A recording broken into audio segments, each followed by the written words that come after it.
بصوا يا جماعه، الشاب العسليه ده انا لقيته على الشط بتاع الفريسكا ده. اسمك ايه؟ يوسف. حبيبي يا يوسف، ورينا معاك يا يوسف.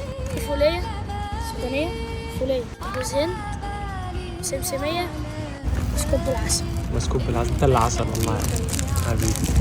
صراحه ربنا يا جدعان جبت منه السمسميه اللي هي بالسودانيه دي، طعمها تحفه والله العظيم.